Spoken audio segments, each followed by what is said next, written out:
So we'll just give people a minute here. I'm just going to go in and. Are you in the same? Is it 10? Is it 9 where you're at? It's about to be 9. Okay. Yeah. Okay. So you and I are in the same time zone. Man, we should all just, I don't know. It's daylight savings time is stupid. Yeah, my daughter had sent out a petition to get rid of daylight savings time or something, which I don't know why she cares as much, because it's not daylight savings where she is. So.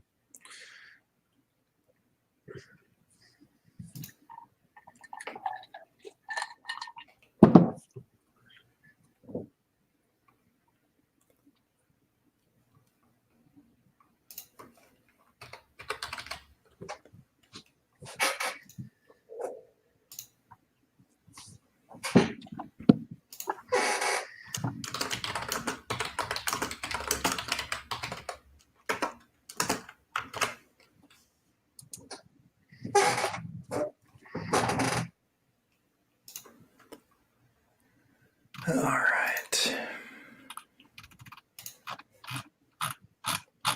Hey, Victor's on with us. Yeah, we're trying out a thing where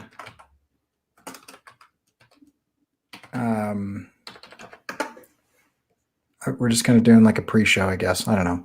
Oh, I didn't know that. I saw that it said live, but then like we weren't going live, so I didn't realize that. Oh yeah, no, I'm just leaving it up for a minute or two while we get going. But I think we're good to go. Okay. So, okay, here we go. Do that one. All right, I'm ready. 48-hour art check, round 190.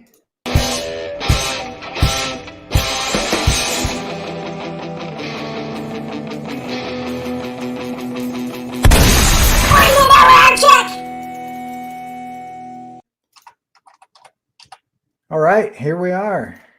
Scott, you look very festive in your zebra print. Yeah, so when I was recording some voiceover, so I got basically behind this is the same thing you got. Oh, right, yeah. But I put that up there because I'm sort of in this loft area, and the acoustics are really bad. So I'm trying to figure out the right scenario, so it's not, because at one point I was putting I had put like bedspreads and stuff all in front of me, and then that was sounding like I was real muffled. So now so far I think this is the best thing, where I just put the green screen up and I put like just a blanket on top of it, and then kind of leave the rest open, and it seems to be okay. But I'm not the best at judging audio, but it's really hard to get the correct sound in here. So that's what that's for. So because I was doing some voiceover and stuff. Yeah, that's awesome. I don't know. Audio's hard. I'm not very good at it either. I worked in the orange jacket, just a preview. This is, if you saw when I was doing the Take Me to Your Later Tuesday, I had a blue jacket on. Yeah. So this is the orange one, which is the color for the comic making, or the Making Comics 101 series that I'm working on. So oh, cool. Yeah, so I had that on and everything. So yeah, so that's awesome. Yeah, I like the idea of doing different jackets. Makes it easy in the thumbnail to tell what's going on. Yeah, that's cool. All right, should we do it? Yeah. Okay. I'll jump in here. So I've got another selection or two. So I'm at a 56% selection rate. And so I got into Crownwood International is the new one, and then updated on a couple of the other from semifinalists to finalists or whatever. So that's cool. And then I also have been just doing this. I don't know if this will show everything, but it's just I've just been breaking up a bunch of different pieces for this thing, and this is it's hard to even like show progress, but like you have to draw every single one of these independently of each other, or you can't animate it correctly. And so it's more complicated than just drawing the illustration. So anyway, but I got all that to where I want it, and I've got those assets uploaded, and the stupid iPad Pros, just so hard to get stuff off of them. Oh, you and me both, man. I hate it. It's just like, ugh. So yeah, so that's where I'm at. How about you for progress? So let's see what so Saturday, I know that's going a little further back than 48 hours, but Saturday I had a comic, like sort of a signing at my local comic book store, and I did commission sketches. So I did that all day. And then after that, I had a friend call me and wanted to go out. And so we went out, hung out and drank and stuff, and then got back late, and then woke up really early on Sunday to go help my dad with some home improvement stuff. And then my dad and I went and saw Ford versus Ferrari, and yeah, it was pretty much an all day thing. So it was good to kind of get to hang out with my dad. But then I got home at like, it was like probably 9 o'clock, and I hadn't done a video yet. So I took all my footage. I had filmed, the fan art sketches that I did at the comic store, and I sped all those up, and then I did a voiceover and everything, and then I think I was up till like 1 put that video together. So I got that up. So I did that, and then today did some errands. Had to do some stuff with my son, getting his emissions, for his car and everything, and that kind of stuff. And I did, and I started working on another video. But yeah, other than that, that's about it. I haven't really done a whole lot of like, art stuff. But hoping to get back to doing some of that stuff. But even it's kind of weird because like when you're in December, there's not a lot of people expecting things from you and everything. Everyone's kind of laid back and everything. At least that's my experience. So I'm just kind of taking it easy too. Because even if I finish like I don't even know if I did finish another product and put it out there, if it's a good time. I mean, it is sort of people shopping for the holidays, but still, I don't know. So yeah, I'm just kind of doing some other stuff that I've kind of put off that probably not art related. Yeah, that's cool. Yeah, so challenges, end of the semester, bunch of stuff. I don't know. My challenges haven't changed in a couple of weeks, I feel like, but it's just craziness, just craziness. And then this time of year is just hard for everything. And then everything is colder and takes longer. So I can walk to work faster in the summer than I can drive in the winter. It's just so stuff like that. And then, I don't know, it takes me longer to do everything. And my son is getting to the age where he's no longer just like content to just like sit there and hang out. So where I used to just plop him down in my studio and like talk to him while I was doing stuff, now I've got to like, wrestle him, crawl around on the ground. So it's fun, but also time consuming. So Yeah. I don't have any little ones anymore. Mine are grown up, but I've got a dog who seems to think the Christmas tree is like her personal. right. Just pick whatever ornament off the tree you want, and just chew it up. And it's like she's getting all of them. It's like I don't know what she's doing because I've been gone like Saturday and Sunday. Like I said, I was gone the whole day, and then she was not happy and she was getting restless and stuff. So I don't know if she just goes and like slams the tree like it's like you're hitting a vending machine and waiting for stuff to pop up, because some of the ornaments are like high up and somehow she gets them and some are low. I don't know, but it's like they're all going to be gone by the time Christmas rolls around. It's like it's crazy. So that's funny. But I don't know, was that your challenges? Did I step on it? No, that was it. It's just I don't have anything significant other than I just feel like I'm not as productive as I am normally. I'm making progress, but it feels slower than normal. I can't really put my finger on it. But how about you? For me, I don't know, just normal everyday stuff. Nothing major that I can think of.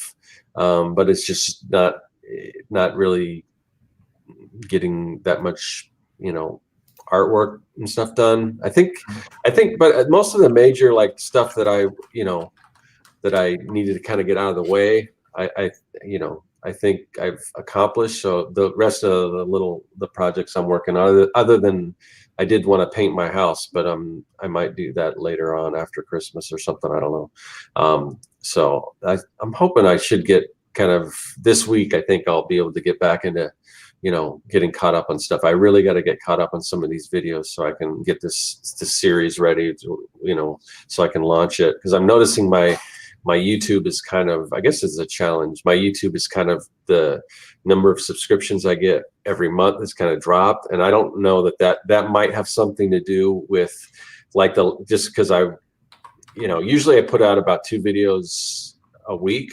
If you also include Artcasters, and Artcasters hasn't, we skipped the week and then it wasn't on my channel. So, and I didn't do any other videos. So I just been doing 1 video a week. So I don't know if just that has kind of done that, but I'm hoping with this new series, I think it's going to be something a lot of people are going to like. So hopefully it kind of strikes a chord, and because I really need to probably kind of double down on YouTube and start being a little more serious with that, and getting trying to build that following up a little more and everything. So we'll see what happens. Cool. Yeah, that is a struggle. I don't know. Maybe that could be our short topic for today is YouTube, because today's the deadline for the COPPA comments on the FTC's website. Right. Anyway, and I intended this animation to be part of that discussion, and I just overshot it, and the script wasn't right for it, and whatever. But yeah, YouTube is a challenge, and I think will continue to be a challenge. It's kind of interesting to see stuff. Yeah. I don't know. So how about let's see, plans for me. I'm going to finish up these assets tonight. I'm going to get them. Labeled and rigged, at least. But the most important thing that I want to do is I want to make sure that I get like a really well thought out comment on the FTC's website, because that's the deadline for tonight. So that's kind of my priority. I've spent about an hour on it so far, but I keep getting interrupted. So it's like an hour, like 10 minutes at a time. So it's been kind of frustrating that way, because I'm not the most focused writer when I'm writing. I've got to. Oh, you there, Corey? You froze. I don't know if anyone else can hear me. You there, Corey? Yeah, I can hear you. Okay, it was like you froze. I don't know, people in the chat. Are you seeing what I'm seeing, or? I don't know. I kind of spun out there for a second. Oh yeah, we didn't mention where Josh is. We're just not going to say Josh and his entire family have strep throat. And so he didn't want to infect any of us or the rest of you guys. So he decided to, he's got strep throat, so he couldn't be on. Yeah. Sorry. I forgot to mention that. But I like how it took a few minutes. Hold on. Yeah. So sorry. Anyway, that's pretty much it. Is I'm just trying to do the COPPA thing and then get this stuff rigged up and see if I can make it move a little bit. How about you for plans? So plans, I'm gonna try to get some more done in the way of videos, kind of get ahead, because usually for a while I had a video kind of in the can just in case I did, what happened last, this week where I didn't really have one. So I want to get caught up with that. Also, there's some awesome, I want to, get some more Patreon exclusive stuff. I've got a few, like that Baby Yoda I did. I'll probably do exclusive on that one. And then I did a Deadpool sketch cover.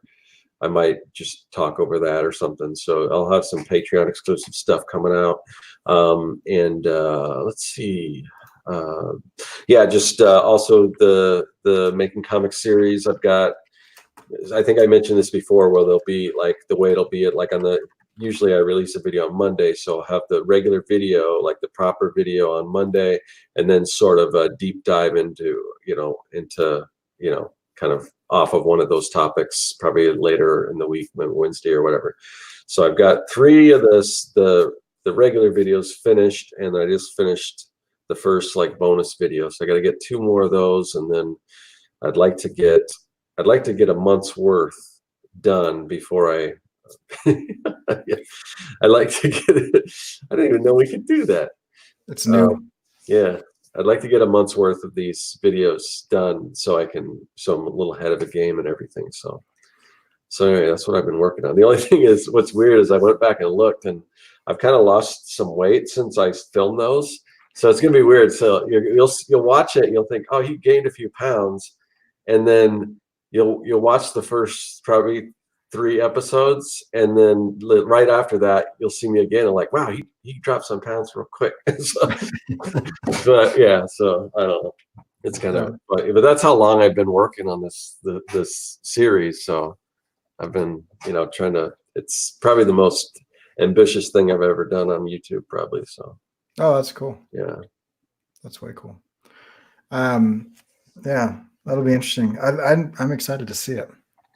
I forgot to mention I got some new lights. I don't know if it's I don't know if anybody cares, but like there's these giant lights, and they're I've got them on either side. They're super thin, and they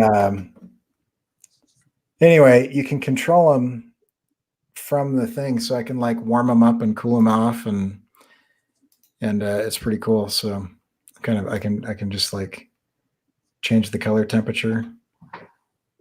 Yeah, I struggle with lights, especially up here, and it's most of it's because of the monitor here. Yeah, depending on because it's right in front of me, the Cintiq and everything. This doesn't look too bad. I don't know if it's just because of the white backdrop. It's kind of bright back there, but I think this looks all right. But it's so hard for me, especially if I was trying to do what you're doing with the green screen. Yeah, I can never get the lighting right. Yeah, it's hard. I've got to get an overhead. I've got an overhead softbox, but I think the zebra print makes everything look good. I think it's definitely not on brand, but but it's nice for a change. So that's funny. Okay, should we jump into a topic for a few minutes here? Sure. So yeah, kick it up. You were talking about YouTube, so yeah, let me. So we're gonna just start here in a minute. I'm gonna do the little intro deal so that we can separate it out. So we will be back momentarily.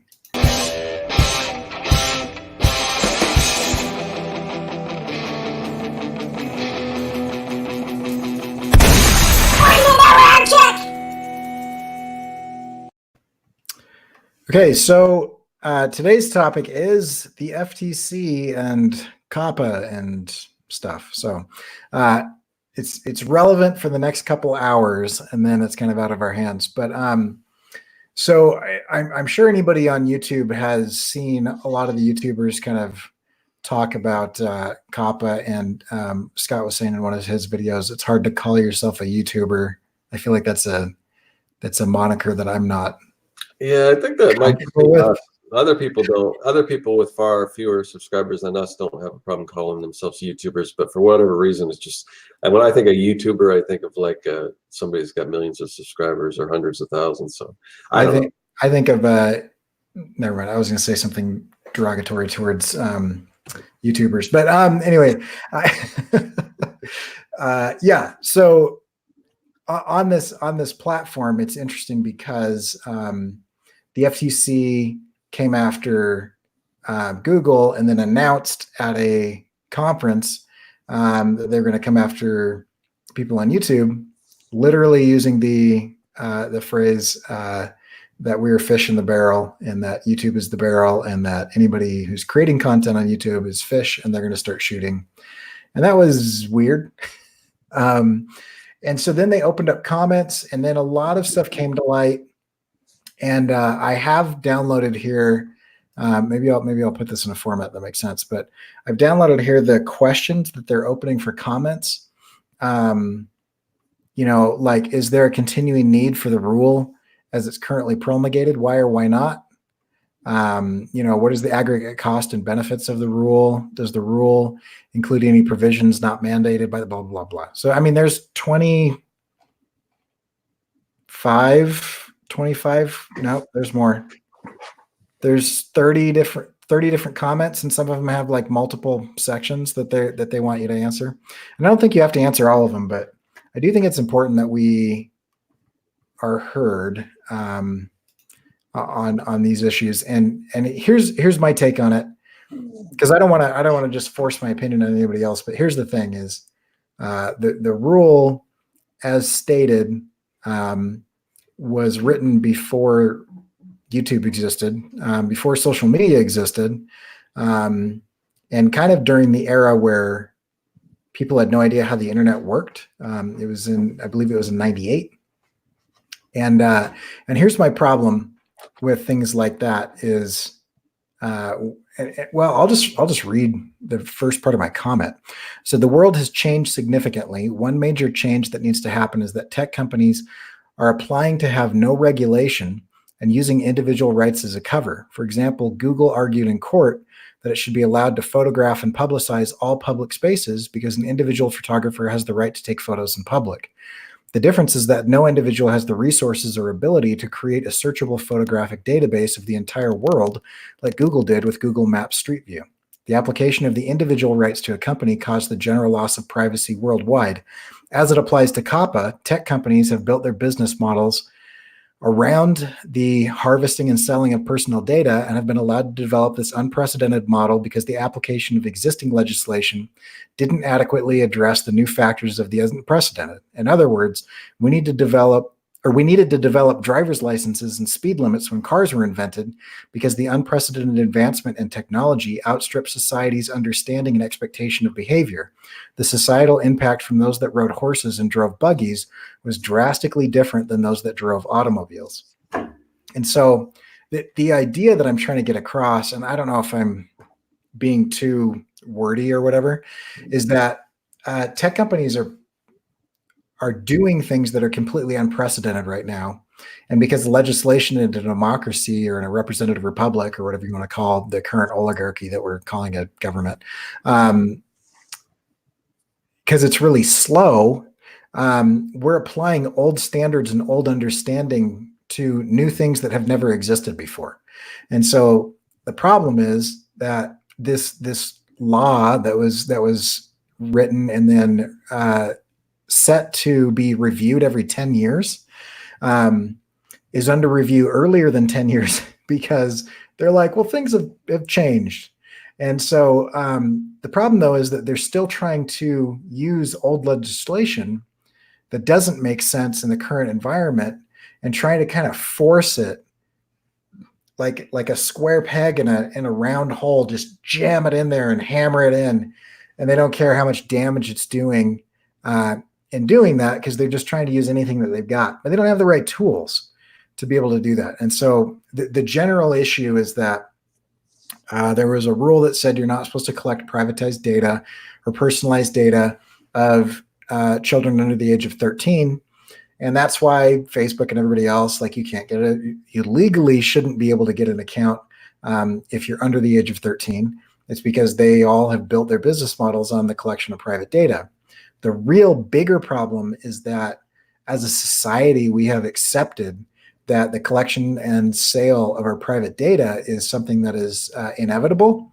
And I don't believe that it's inevitable.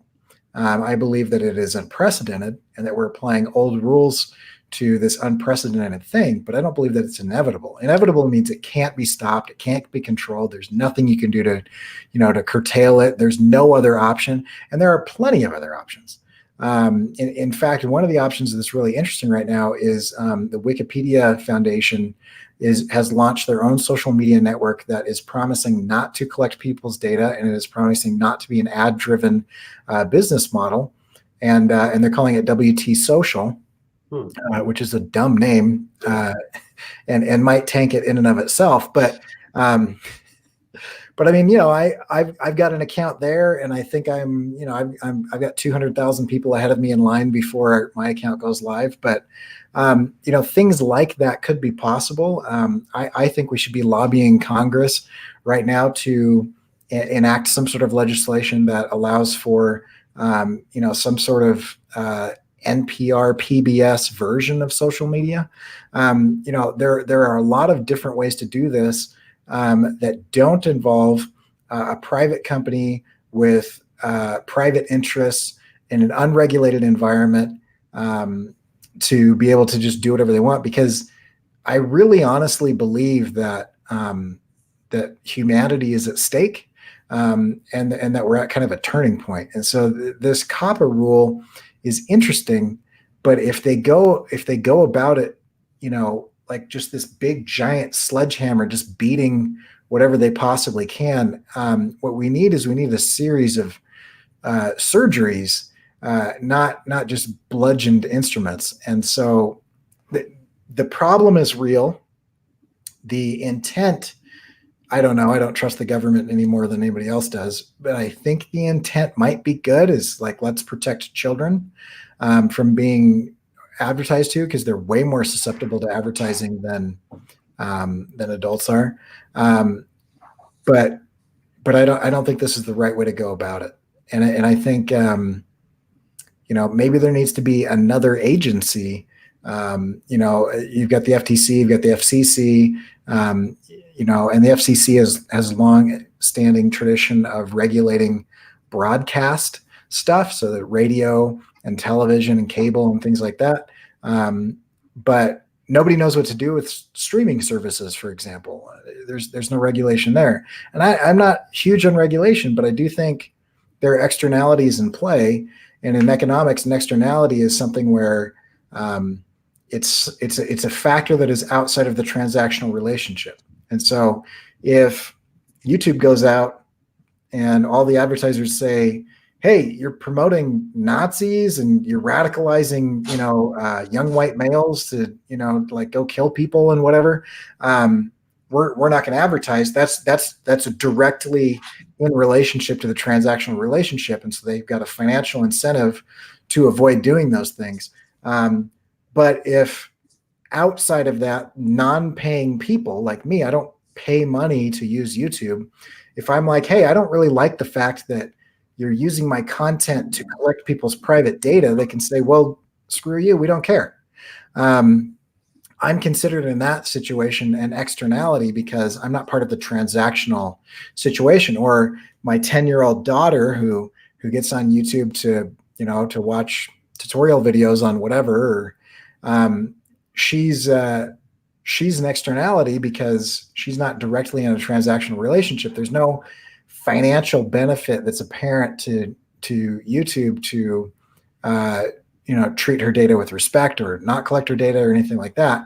And so that's where the invisible guiding hand of self-interest theory kind of breaks down, because Google's self-interest doesn't protect those people that are not in that relationship. So I do believe that there does need to be some sort of regulation when it comes to externalities. But the big problem that we have is that tech moves faster than government. And the secondary problem to that is that most people in the government do not understand what is going on.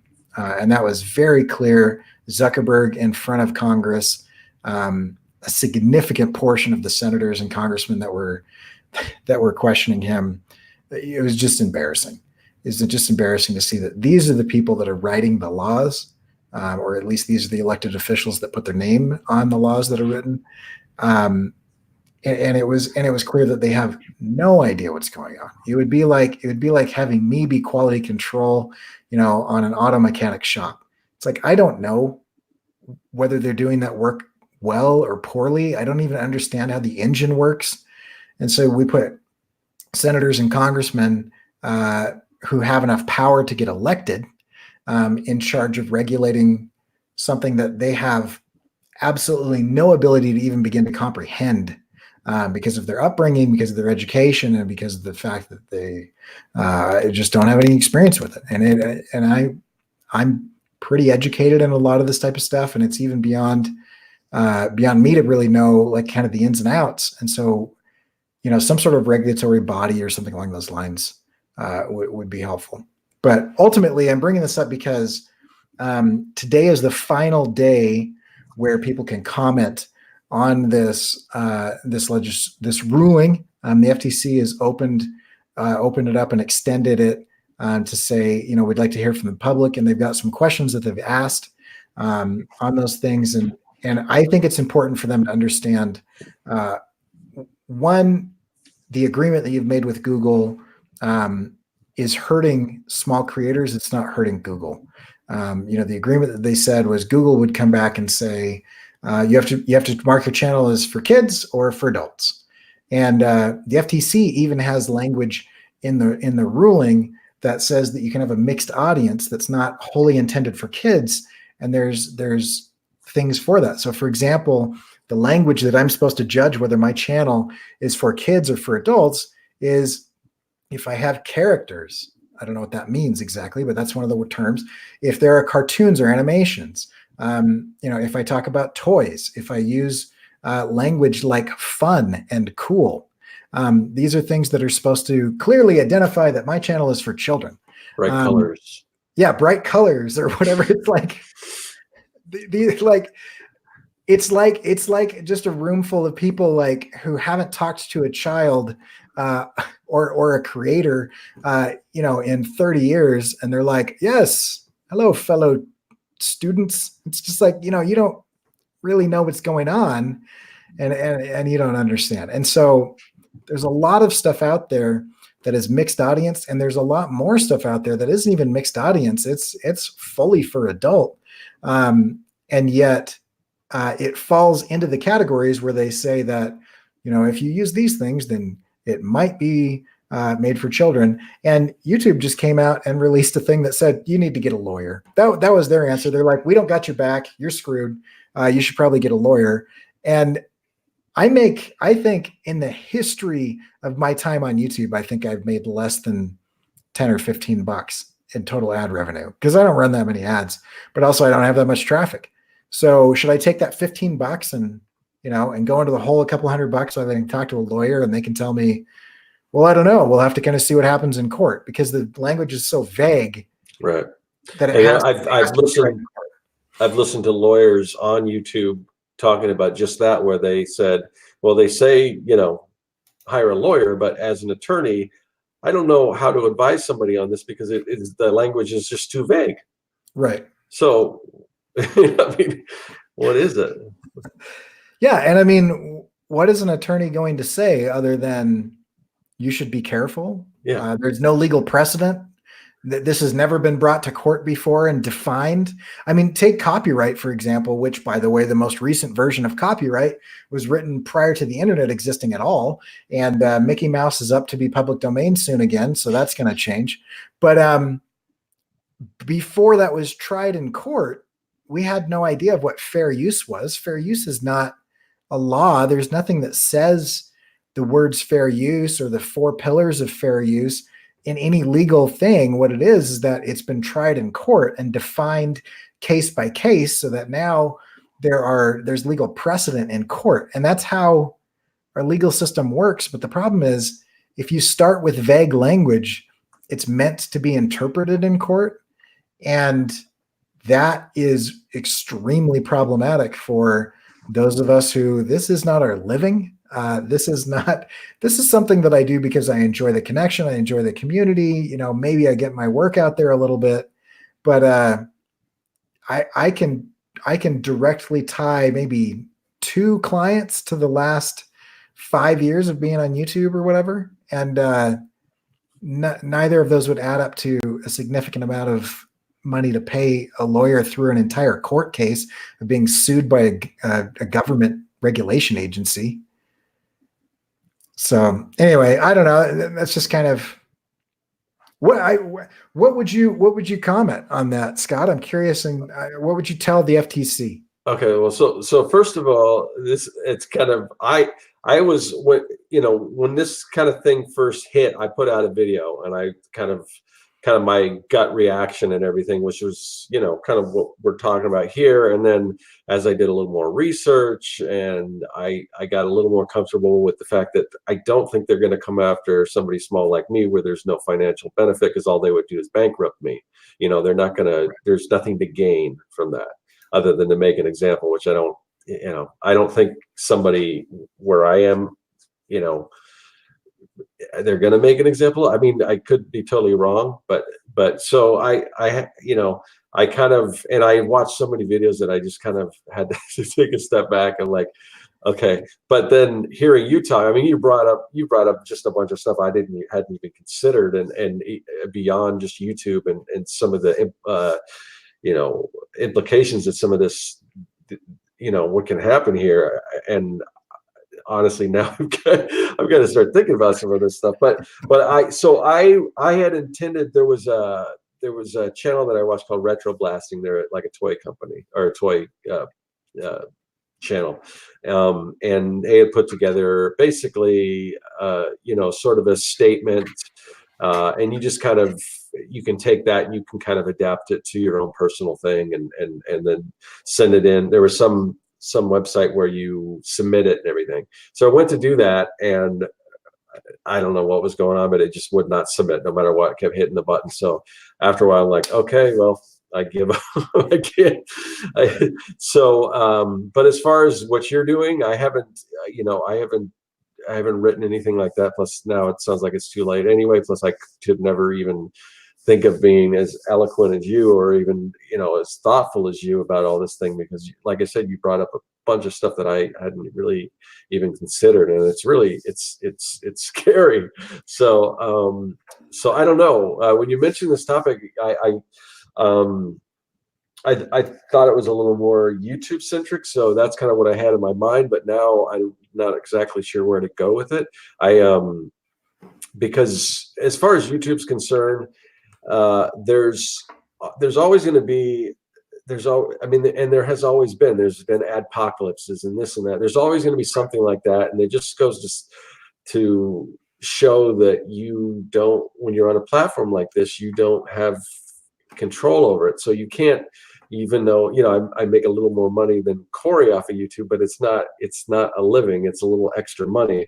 But you know, there are people out there who quote YouTubers or whatever, and that's the other reason why I guess I never consider myself a YouTuber, because that's, I guess I shouldn't really worry about that term, but it's only a small part of what I do. So whereas I think some people, they kind of have this attitude, well, I'm a YouTuber, and that's how they make most of their money, through AdSense. But if they don't have other revenue streams, or have found a way to take, you know, what they're doing on YouTube and diversify that and make other money elsewhere, because I mean, I'm not concentrated on, my goal is not the you know, the AdSense money.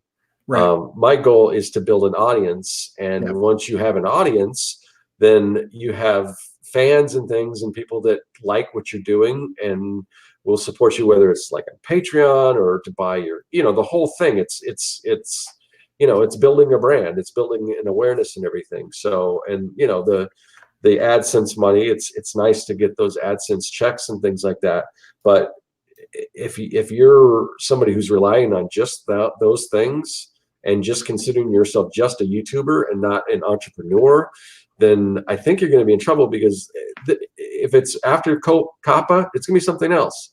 And it's always, there's always been something going on. You know, you see now, I mean, just based on the stuff people that YouTube is recommending to me, it's just a lot more of just your basic, you know, late night talk show hosts and this and stuff. And so it seems like it's getting further away from like individual creators.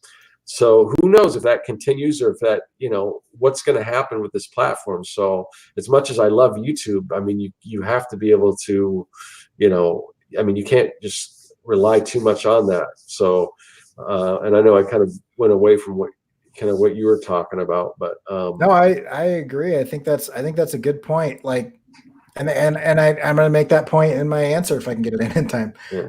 But my is that there are there are more things to YouTube than ad revenue. And I completely agree that I think this is social media is an unprecedented public forum. And public forums have been protected by law since the foundation of this country and prior to that. I mean, you look at like Hyde Park in the UK, there have always been the ability in free countries to speak publicly, to be able to be able to do stuff. And so the idea that now the most effective public forum has been privatized for profit by companies that are doing things intentionally illegally because they feel like they're above the law because they have more money than the government, or that they have, that they're able to do things faster than the government can do, is hugely problematic for the public as a whole. And so if you look at this solely as, it's about advertising, I do think you're missing the bigger picture. And the bigger picture is that if you fight this on a case-by-case level, that's a losing battle. That's death by 1,000 cuts. It's like getting an argument with a child and trying to take them point by point, rather than just saying, stop walking into the street. Like, I'm not going to have this discussion about, every reason or whatever. I just need you not to get hit by a car right now, and so right now the problem is that if you want to be successful as an individual creator, as a small business, as somebody who doesn't, have some sort of stake in a Fortune 500 company, social media is where that happens. And the fact that market of ideas is controlled largely in secret behind closed doors, without any idea of what's going on, is hugely problematic. And so COPPA is just the newest opportunity for us to express our concern in that area. But I just wanted to show this. So anyway, that whole comment was just to say I completely agree with what you just said, Scott, because it's more than about ads. And if you put all your eggs in one basket and you say I'm a YouTuber and I'm in it for the AdSense and all that stuff, that is a sinking ship, because you never know. There were people that were making millions that, no matter how you interpret this new ruling, they were doing it illegally the entire time, unknowing to them, because YouTube was using their content to collect data of kids, and there's no way around it. And they should have never been allowed to grow that on this platform because it was patently illegal from the beginning. There's a few people like that, but watch. These are the people that are in charge of regulating the tech industry. I just want you to watch what happens when I click this button. It's going to be really fast, but pay attention to the loading animation and just guess what year this animation was done. You see that? It was like a swishy star with a gradient on it. And like, if I could clear my cache right now, I would, but if you do this and you do it, it's incredible. But I mean, this is the website. Website looks like it was built in like 1997, and it might have been. I mean, there's drop shadows all over the place. Here's that cool looking little like deformed star thing. I don't know if this is a logo for regulations.gov or whatever. Your voice. Anyway, it's terrible. But then you go down here to the bottom, and it's request for public comment on Federal Trade Commission's implementation of Children Online Privacy Protection Rule. And if you don't fall asleep by the time you read that title, then you can come in and you can say comment now.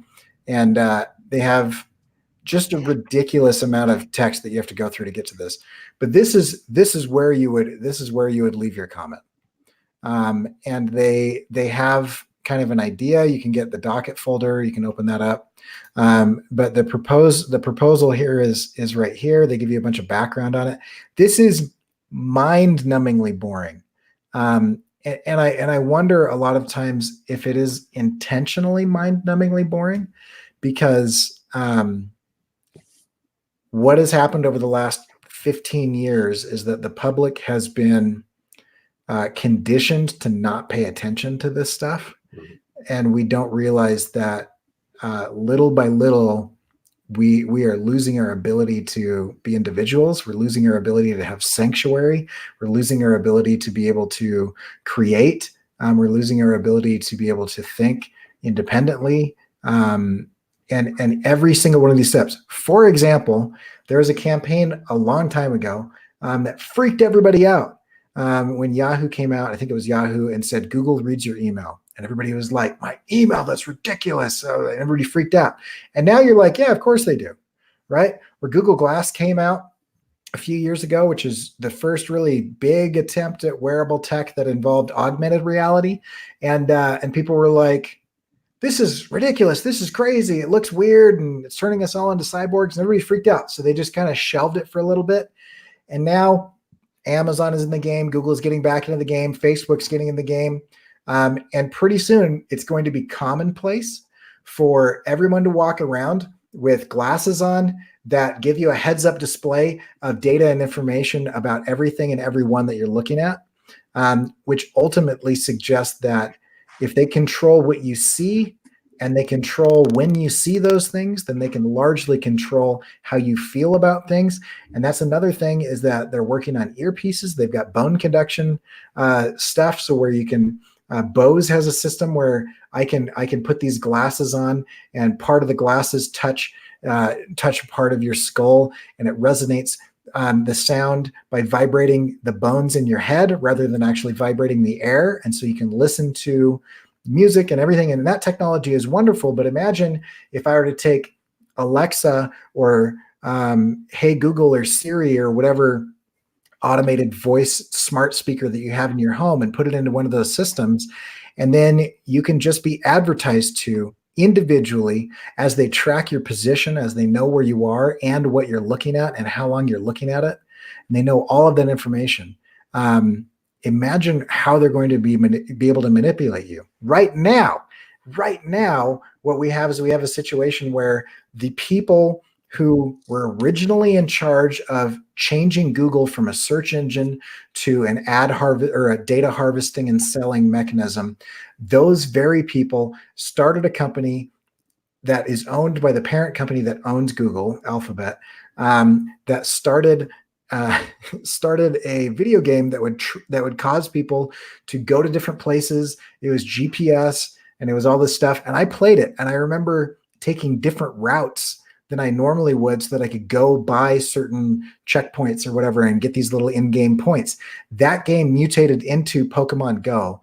And now we've got these popular characters in augmented reality, and you have groups of people out there that are being driven to locations where Google wants them to go because they put a rare Pokemon, or they put a battle, or they put a challenge or whatever out there. And they can literally have people pay them to say, hey, I want customers in my store. And they're like, all right, give us some money. And then they put some sort of event there, and it actually physically moves people. So it's no longer just tracking where people are, what they're clicking on. It is now moving into a realm where we are trying to manipulate people's actual behavior and be able to not just predict what they're doing, but cause what they're doing. This is the real issue of what is going on with this. And this is such a small piece of the puzzle. And I know I sound like a tinfoil hat conspiracy theorist right now, but like, it's literally what's happening. You ask anybody, if they're comfortable with the amount of data that is being tracked, and they'll say, or whatever, I don't really care. And then you show them what these tech companies know about them, and almost across the board, every study that is done, we are massively uncomfortable with what these tech companies know. It's completely unregulated. And I heard a really good quote. The new oil spill is a data breach. And if you think about it, it's like every once in a while, one of these companies is like, oh, sorry, everybody has access to all your personal data because we got hacked or whatever. And it's become so commonplace that you're like, well, whatever, right? I mean, remember when it used to be a big deal and everybody was getting LifeLock and all this stuff, and now we're just like, oh, whatever, I don't really care. Everybody's got my data anyway. What are they going to know? My email? No, they're going to know way more than your email. And they'll actually know so much about you that they can begin to manipulate your behavior and cause you to do things that you wouldn't normally do. Oh, So scary stuff. yeah. Anyway, I don't know. I'm just ranting at this point in time. No, it's really it's as interesting as it is scary. So Yeah. So how's that for an art check? yeah, wow. Anyway, I was talking to a client of mine, and I was talking about a project I'm working on, kind of under wraps with him, and he said, "Are you happy?" I said, "Yeah." So why do you ask? And he said, "Well, I just want to make sure that if you commit suicide, that I know you've been taken out rather than you actually were committing suicide." And I said, I actually really think that art should be subversive and rebellious against things that are not good. And a big part of art is to solve a lot of these problems and move people. And I don't mean that all art should be serious, but I do mean that, like if you're entertaining people, or you're making people laugh, or you're making people think, you're making people cry, if you're causing people to be empathetic with other people, if you're raising issues that normally would not be raised, those are huge and important types of things. And so, like you don't need to get on your soapbox and be preachy and be a really bad writer necessarily. Like on the last art check, I read the script that I was going to do for this animation, and it was really bad. Once I read it out loud, I was like, that's terrible. I can't do it that way. But you can, just look at like political cartoons over the years.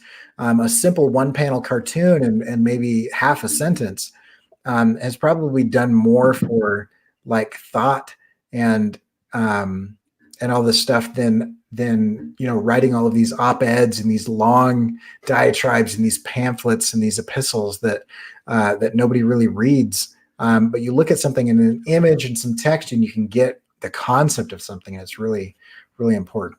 So anyway, I just think we can do good things with our art, and it's important that we are aware of what's going on. But I don't think that it's inevitable, and that's what the tech companies want us to believe, is that it's just progress. You can't fight progress; it's inevitable. You're just standing in the way of progress, and I don't think that's true. Also, this always makes me sad because I don't think this is the answer, but every time I start talking about this is a fairly common response, is that, maybe we should just live off the grid, or that anytime I talk that people are like, holy cow, I think there are ways to solve these problems. And I think awareness is an issue. And along those lines, I think one of the best things that has happened this week is that somebody walked up to a wall and ate a banana off of an art gallery wall. I saw something about that. I wasn't sure exactly what it was. So I kind of what the comment was for, but this was actually part of an exhibit. So this is all right. This is the scam that is the fine art market has produced another example of its own stupidity and owned itself. Somebody duct taped a banana to a wall. Mm-hmm. It sold for $170,000. Oh my gosh! Right. And while it was on display, one of the people that was looking at it walked up, took it off the wall, and ate it, and then was escorted off the site by security, and just told everybody, see you after prison.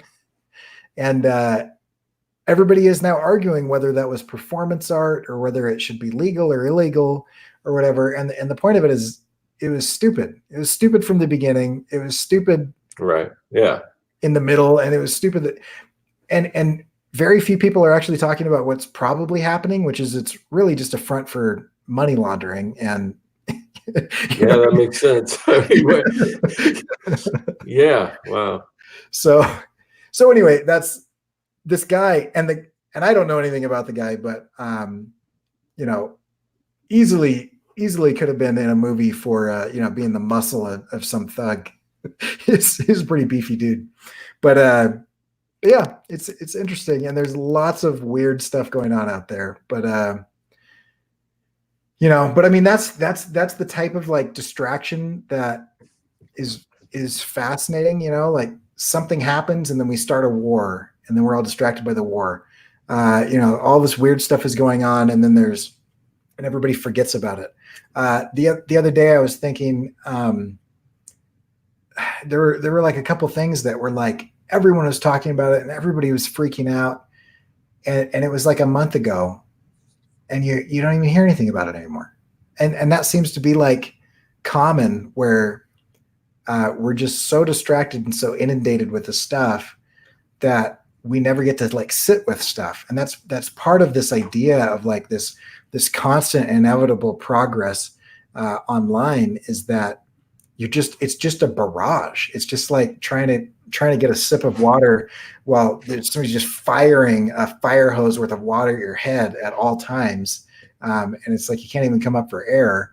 And that's kind of, there are these little important issues that tend to pop up.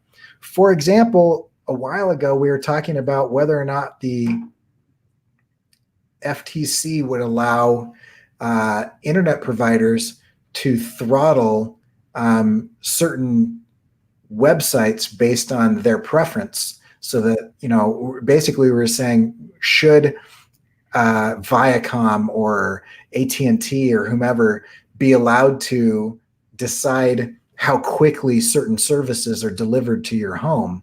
And everybody across the board was saying, no, this is a horrible idea. And then one of the lobbyists who was lobbying for the telecoms became the commissioner of that organization. And that was a huge problem. And everyone was talking about it. And I haven't heard anybody mention it in months. It just hasn't even come up. We all forgot. It got overruled. It is a problem. It's going to be a huge problem in the marketplace. It's going to cost us jobs. It's going to cost us lives. It's cost us our freedom and our individuality. It's going to drastically change the internet as we know it.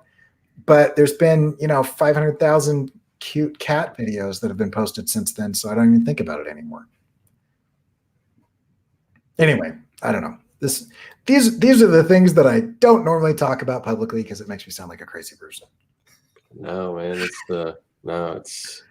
it's just scary. Yeah. But I've got a cartoon on my shirt, so just so you know, this would be a mixed audience. This entire legal discussion. Yeah, I think all the kids are probably tuned out by now, but who knows? Right. I don't know. They could still be here. And if you are under 13 years old, just know that Google is collecting your data and selling it to advertisers. Yeah, I mean, to be honest, what's crazy was I was almost before hearing kind of how dangerous all this stuff is with what you're talking about. I mean, I was just going back to, well, when I was a kid, they showed me the best part of Saturday morning cartoons sometimes were the commercials for all the toys. And, as much as they advertised to me, as much as I wanted something, if my parents didn't have the money or decided that I don't get it, then I don't get it. So, I mean, I was kind of like, what's the big deal? But this is way more sinister, way more. Yeah, it's I mean, just with the technology attached to it, it's more than just, oh yeah, I want this toy. So yeah, because just think about what's happened in our lifetime, and we're not old, right? Yeah. In our lifetime, we've gone from pixels that are an inch tall on the screen, and screens that are, like 13 inches or whatever, to like so much resolution that your eye can't even comprehend more resolution than that. Yeah. We've reached the limit of the human eye, and beyond that, we've got virtual reality and augmented reality that are so realistic that it causes physiological responses in your body. And while we're doing all of that, we're developing fabric that can send wireless biometric data of the people that are wearing those fabrics to companies. We can track where people are. We can see things. We can see expressions of people's faces from space. Like, it's just like everything that we're able to do right now. There are cameras out there that can look at you and they can tell by the change of pigment in your skin, which is imperceptible to the human eye, what emotion you're feeling at the time with like a high degree of accuracy. All of this stuff has happened since Pong when I was alive. I was alive when Pong was like the pinnacle of like consumer tech. And so who knows what it's going to be like for my kids, right? When our kids grow up, like having an implant, from a company that gives you some sort of discount on your car insurance or something is going to be like totally normal. Like the idea, car insurance companies are getting into this because they want to be able to turn your car off if you don't pay them. That is something where they're like, you just can't start your car. You're behind on your insurance. So we're just going to make it so that you're just stranded in the middle of the Nevada desert. Pay us or starve to death. Like that is a realistic possibility. Like right now we have computers in our vehicles that can literally shut the car down. And all they have to do is for GM or Ford or whoever else to just make a deal with Progressive. And all of a sudden Progressive can be like, oh no, he's behind on his payment. So go ahead and shut his car down. I don't care if he can get to work or not. I don't care if his kid needs to be picked up from the preschool. He's got to make a payment or else. What are you going to do then? You're going to make a payment, and that type of thing is, the technology is currently available. Like it's not coming, it's here, it's currently happening. And the only thing that they're waiting for is for the public outcry to diminish by enough bananas being taped to the wall of some art gallery so that we don't notice that all of a sudden we've just sold all of our rights. So yeah, anyway, Jay's right. I'm just venting and now I feel much better.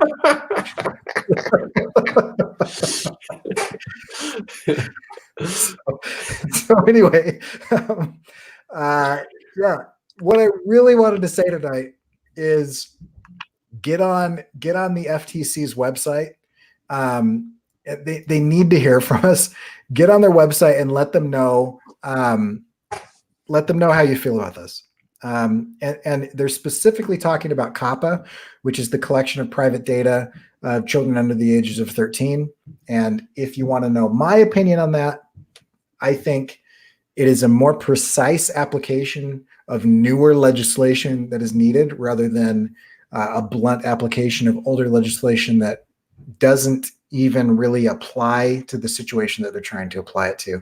Because right now what they're doing is they're going after the creators of content who are creating that in a freemium model in the hopes of building an audience. They're not going after the tech companies who are actually causing the problem.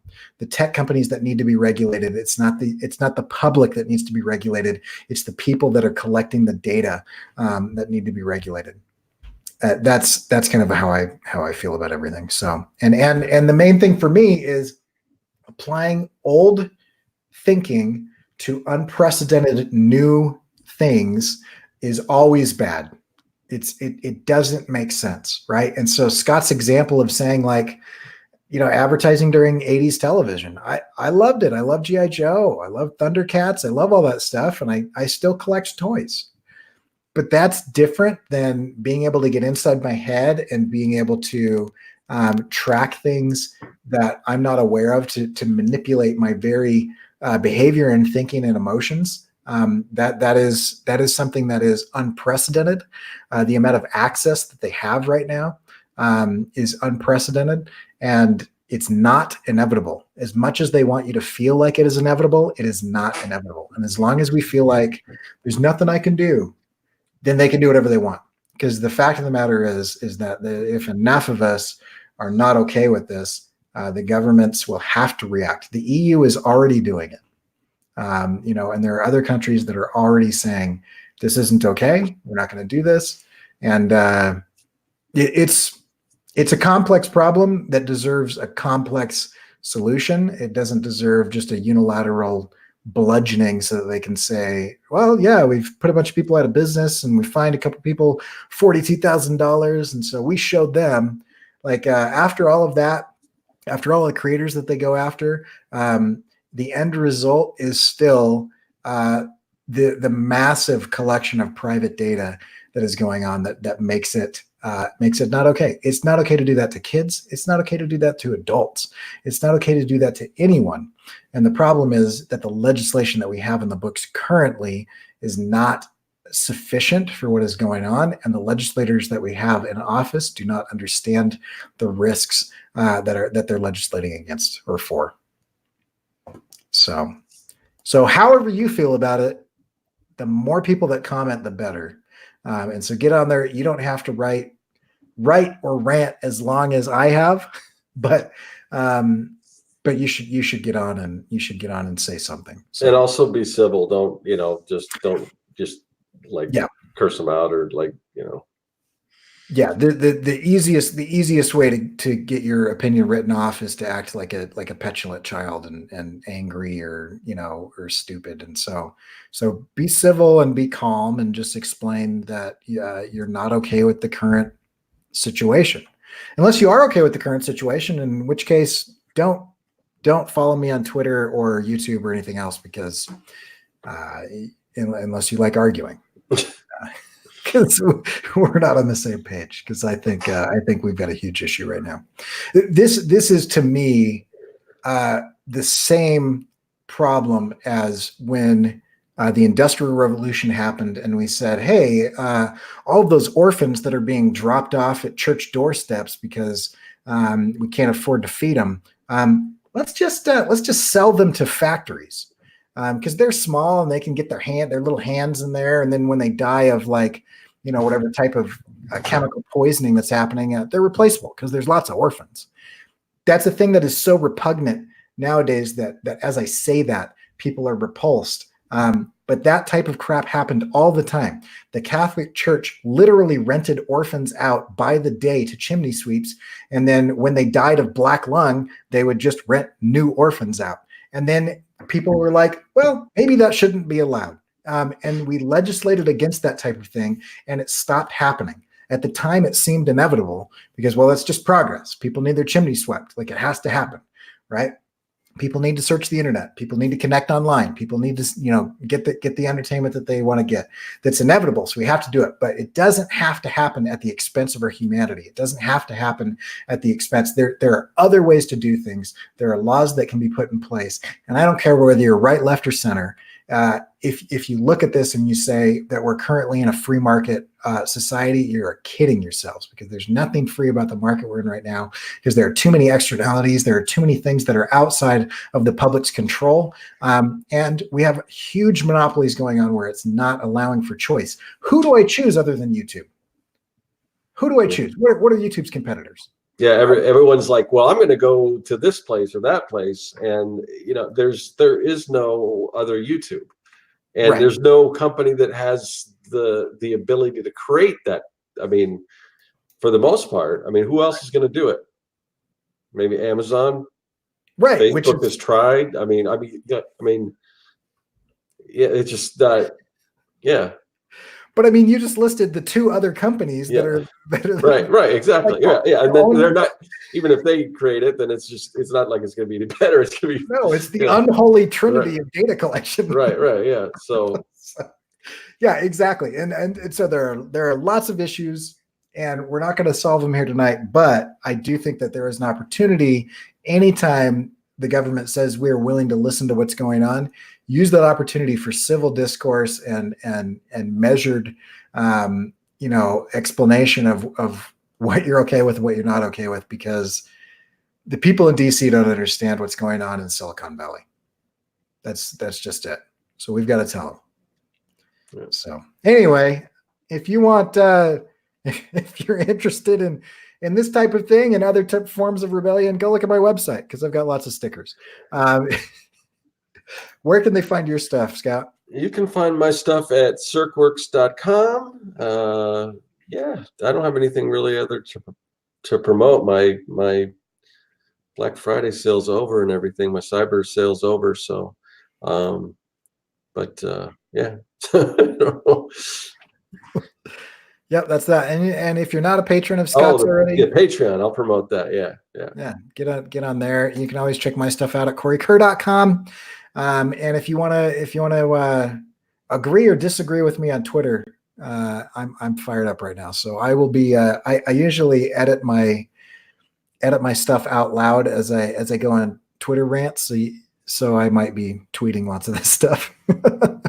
But check that out. Check me out on Instagram. Check me out on whatever. You're on my channel right now, so feel free to hit that thumbs up button and all that jazz, because the algorithm must be served, because they are the gods of what's going on right now. So anyway, with all that, you guys are awesome. You can check out more of this stuff at CoreyKerr.com/48HR. And we'll see you in a couple days. Hopefully when Josh's throat heals up. But we'll be back on Wednesday in one form or another. Thanks everybody in the chat. Sorry I didn't get to everybody's comments, but you guys rock. You're awesome. We'll catch you later. Later.